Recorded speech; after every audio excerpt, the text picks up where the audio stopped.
লাইফে first time momo বানালাম। আর এই মোমোটা যে এত বেশি মজা হবে নিজেও কখনো ভাবতে পারিনি। এটা আমার কথা না, আমার ফ্যামিলির কথা।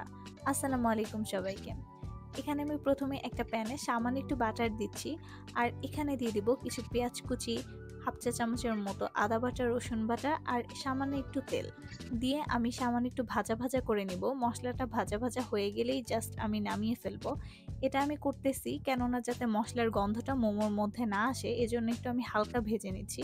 এখানে আমি কিছু মরিচ কুচিও দিয়ে দিয়েছি, আপনারা যে যতটুকু ঝাল খান সেই পরিমাণে মরিচ দিবেন।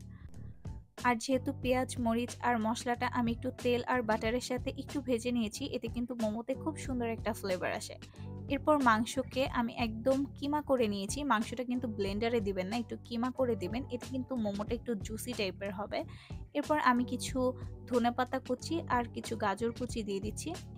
১ চা চামচ সয়া সস, লবণ আর 1/4 চা চামচের মতো আমি এখানে কালো গোলমরিচের গুঁড়াটা দিয়েছি। এরপর ভেজে রাখা মশলাটুকু আমি দিয়ে এই সবগুলোকে একসাথে খুব ভালোভাবে মিশিয়ে নিচ্ছি। এবার এখানে একটা পাত্রে ১ কাপ আমি দিয়েছি ময়দা আর ১ কাপ কর্নফ্লাওয়ার দিয়েছি। ময়দা যতটুকু দিবেন ততটুকুই হচ্ছে কর্নফ্লাওয়ার দিবেন। এবার অল্প অল্প করে গরম পানি এখানে অ্যাড করে ময়দা আর কর্নফ্লাওয়ারটাকে খুব ভালোভাবে মথে আমি একটা ডো বানিয়ে নিচ্ছি। এবার এই ডোটা থেকে আমি ছোট ছোট করে লিচি কেটে নিচ্ছি।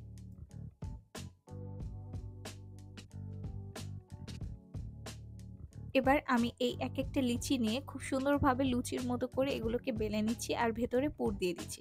আর যেহেতু আমি এটাকে চিজি মোমো বানাবো, এজন্য আমি ভেতরে একটু চিজও দিয়ে দিচ্ছিলাম। এবার হচ্ছে গিয়ে এটাকে আটকানোর পালা। আমি তো এটা কোনোভাবে আটকাতে পারতেছিলাম না। দেন আমার বড় বোন এসে এই শেফ করে পিঠার মতো করে করে এই মোমোগুলো বানিয়ে দিয়েছে।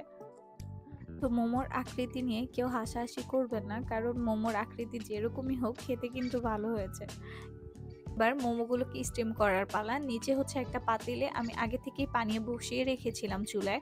আর উপরে হচ্ছে রাইস কুকারের যে জালিটা থাকে সেটা জাস্ট উপরে বসিয়ে দিয়েছি। এর উপরে মোমোগুলো দিয়ে দিচ্ছি।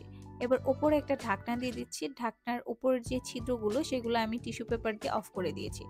১০ মিনিট অপেক্ষা করতে হবে। ১০ মিনিট পর একটু হাত দিয়ে চেক করে নেবেন যে মোমোগুলো হয়েছে কিনা। হাতের সাথে যদি লেগে আসে তাহলে ভাববেন যে মোমোগুলো সেদ্ধ হয়নি।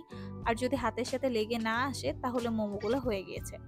এরপর আমি জাস্ট মোমোগুলোকে উঠিয়ে নিচ্ছি।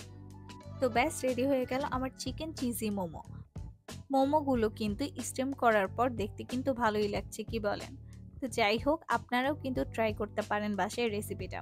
আজকে এখানে ভিডিওটা শেষ করছি। ভিডিওটা কেমন লেগেছে এটা অবশ্যই জানাবেন। সকলকে আল্লাহ হাফেজ।